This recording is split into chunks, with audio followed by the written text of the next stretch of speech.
I don't think we need quite 10 seconds, but I'm going to give it just a couple.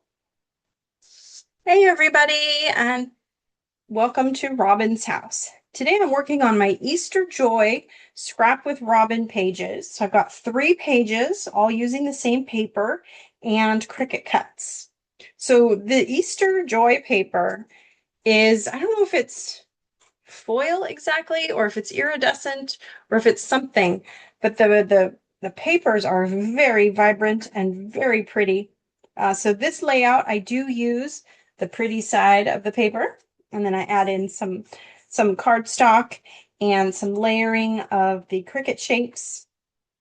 But other than that, it's pretty simple. Just a couple stripes, some stripes, add on your photos.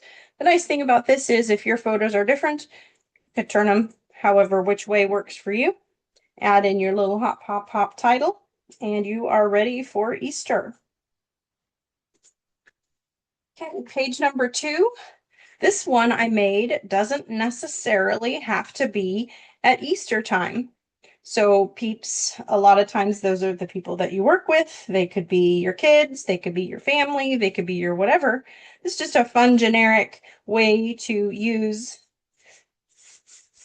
the word peeps for people and put in some peeps that you eat at Easter time and just make it a little bit more fun. So it's up to you how you use it, but it's basically simple, lots of squares. How big or how much you want to see the papers underneath the squares is up to you versus how big of a photo you use. And then we just got the embellishments around. So just be careful attaching your photos that you, your images that you make room for photos underneath, such like that. Otherwise, very simple, very recreatable.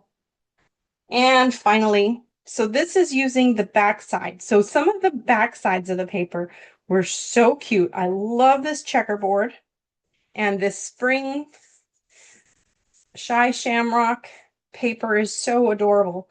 So you can always flip these papers over and have a very bright, very colorful page, or you could just use this muted side and have it be just adorable. So again, just lots of stripes and assembling your Cricut shapes and then putting your photos how makes sense the most for you. So thank you so much for watching. Happy crafting.